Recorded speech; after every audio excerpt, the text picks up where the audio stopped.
Yo creo que lo fundamental es entender cuál es la condición en la que se encuentra el país. De conformidad con la Constitución, en el artículo 164, expresamente se señala que el presidente puede decretar estados de excepción por distintas razones. Y el presidente ubica, de conformidad con el decreto 111, un conflicto armado interno, que es una de las condiciones precisamente para el estado de excepción.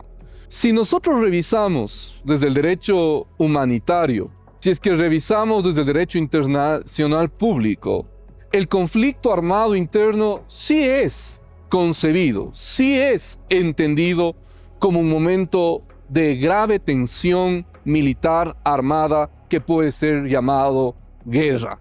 El problema es si yo utilizo el concepto tan fuerte, con carga emotiva que puede tener guerra, con otros fines y con otras intenciones. Pero si tú me preguntas técnicamente si la guerra es el conflicto armado interno, sí lo es. Indudablemente que lo es. El concepto guerra abarca aquello también. Y si miramos los hechos que se han suscitado en el país, yo creo indudablemente que aquí no existen grupos beligerantes, que aquí lo que existe es un conflicto armado interno, en donde existe inclusive un dominio relativo de ciertos territorios para ejecutar ciertos actos en contra del Estado, en contra de las Fuerzas Armadas del Estado, y que ello además lleva consigo actos de terrorismo, que es un delito autónomo independiente. El terrorismo se puede dar en cualquier momento, haya o no haya conflicto armado interno. Y ese es un delito que tiene que ser considerado, juzgado como un delito autónomo, pero que no quita el reconocimiento de un conflicto armado interno, insisto, que puede ser entendido como guerra, sí, pero que hay que tener mucho cuidado con la carga emotiva que puede tener ese término y que tiene que servir para que se haga lo que tiene que hacerse, que es defender la soberanía del Estado, la soberanía que está siendo afectada desde su orden interno en la dimensión supremacía. Yo creo que hay una crisis institucional enorme, que quizás no hay mucha conciencia. Los ecuatorianos somos más conscientes de las crisis económicas porque quizás afectan al bolsillo de las familias. Pero las crisis institucionales son mucho más graves, porque si no tenemos nosotros una estructura institucionalizada, si no tenemos nosotros una vigencia plena de funcionarios públicos y servidores públicos haciendo lo que tienen que hacer, que es precisamente tener valentía, personalidad, cumplir el ordenamiento jurídico y hacerlo cumplir. Si es que eso no tenemos, no se puede resolver ningún conflicto de los ciudadanos de a pie.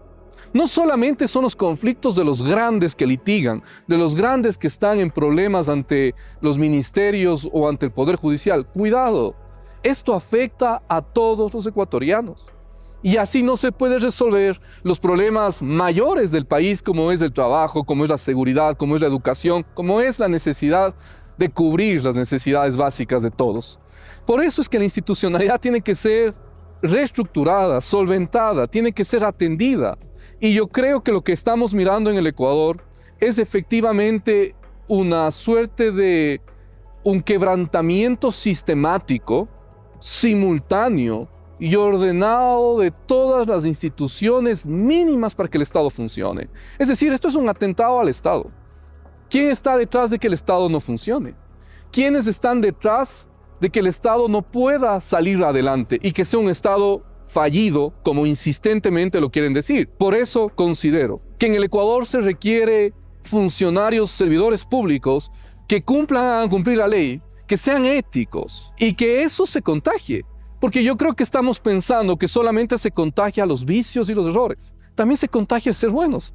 También se contagia el ser éticos, serios y hacer cumplir las normas. Y yo creo que eso es lo que requiere el Ecuador. En esa línea se puede combatir no solamente un narcoestado, no solamente un terrorismo o cualquier otro delito. Se puede combatir todos los males del país.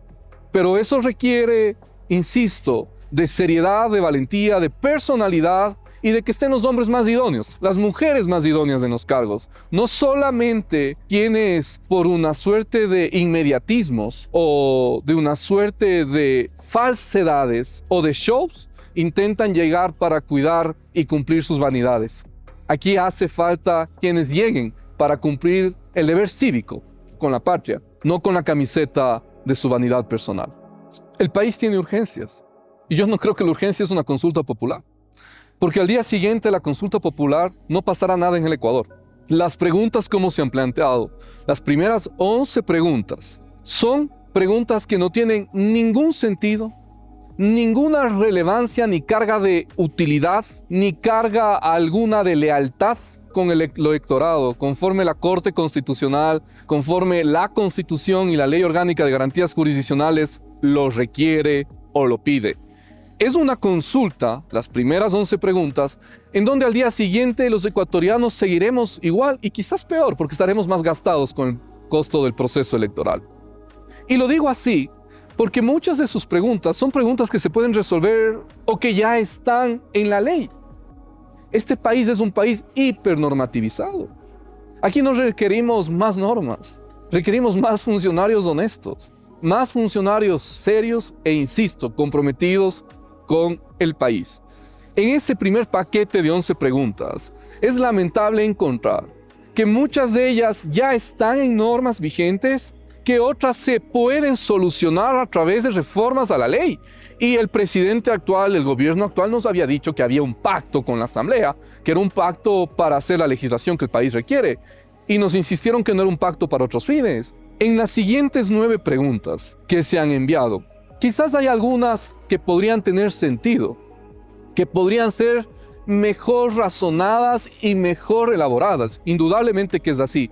Pero en el escenario actual del país, yo tampoco creo que son urgentes. Yo tampoco creo que son necesarias. Ni siquiera pudiéramos ir los electores, los ecuatorianos, a un centro de votación.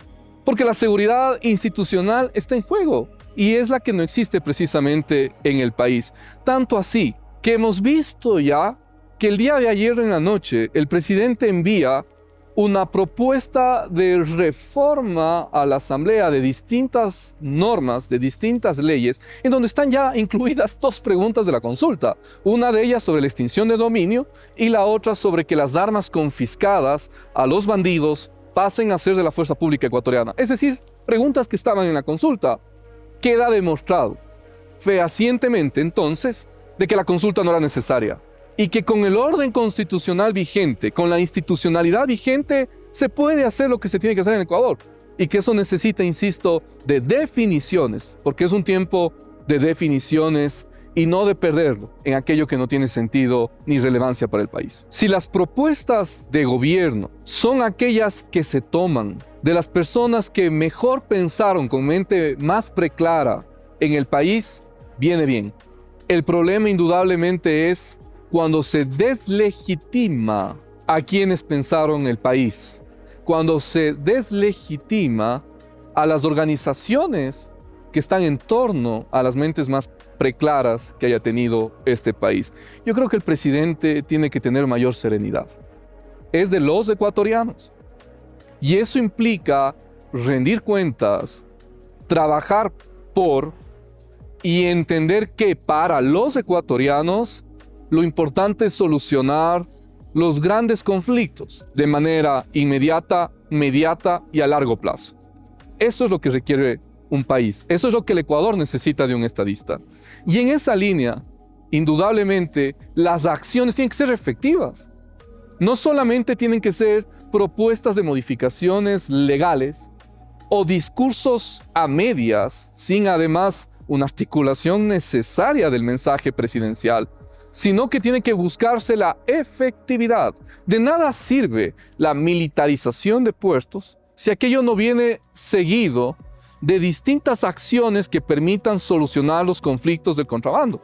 No tiene ningún sentido una propuesta de reforma a la ley de extinción de dominio si acto seguido no viene precisamente un control directo a los vicios que se dan en la contratación pública o a los vicios que se dan en el Poder Judicial.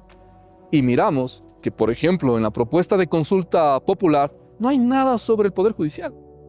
No existe una sola pregunta para depurar a este Consejo de la Judicatura que tanta vergüenza nos ha dado a los ecuatorianos.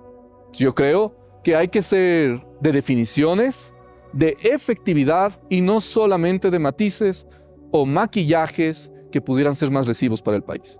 Lo primero, yo creo que la institucionalidad del país tiene que ser atendida. Y eso implica entender que el Poder Judicial necesita una urgente depuración, con las excepciones de rigor que siempre hay. Pero no puede ser que tengamos jueces de la Corte Nacional que hayan sido parte de las ilegalidades y de haber beneficiado en distintas formas y momentos a los bandidos. Mientras el Poder Judicial está siendo desinstitucionalizado y se encuentra en conflicto, los únicos que salen aventajados son los bandidos. Y esto hay que tenerlo claro.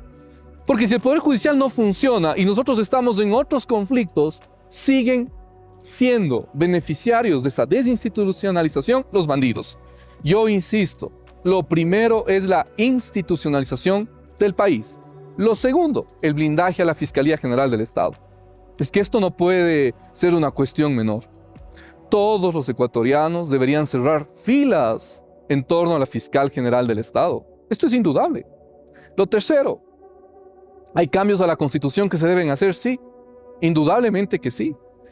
Quitar ese hiperpresidencialismo que nos dejó el expresidente Correa. Eliminar el Consejo de Participación Ciudadana y Control Social.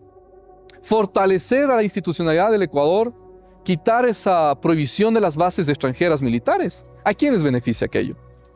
Y yo creo que lo urgente es que la Corte Constitucional, que hoy tiene en sus expedientes la revisión de acuerdos de estrategia militar entre Estados Unidos y el Ecuador, se tome en serio el país y haga lo que tiene que hacer y entender la realidad en la que estamos. Es decir, si miramos, todo pasa por la institucionalidad.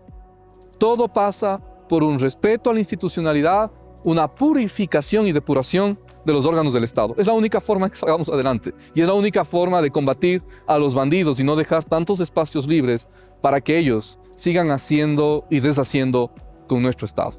Yo creo que es un tiempo de esperanza porque antes no habíamos visto esto. No habíamos visto definiciones necesarias en el Ecuador que hoy al menos han llegado. No habíamos visto lo que la Fiscalía General del Estado ha hecho con el caso Metástasis, que nos permite conocer a muchos de aquellos nombres que están debilitando al país. No habíamos visto tampoco que el Poder Judicial tenga también nombres y apellidos a su interior que afectan al país. Y no habíamos visto un ejército que se legitime nuevamente defendiendo lo que hay que defender. Y en esa línea, yo creo que precisamente cumpliendo con varios mandatos de las mentes más preclaras que ha tenido el Ecuador, como es, por ejemplo, el ser valientes. Eso es lo que el Ecuador tiene que hacer. En esa línea el Ecuador tiene que seguir. Y seguir en esa línea es esperanza, indudablemente. Yo creo que es un tiempo esperanzador y en donde debemos cerrar filas en torno a esa esperanza y exigir y esperar y hacer que este país florezca, que es lo urgente. Lo más urgente es el florecimiento del Ecuador.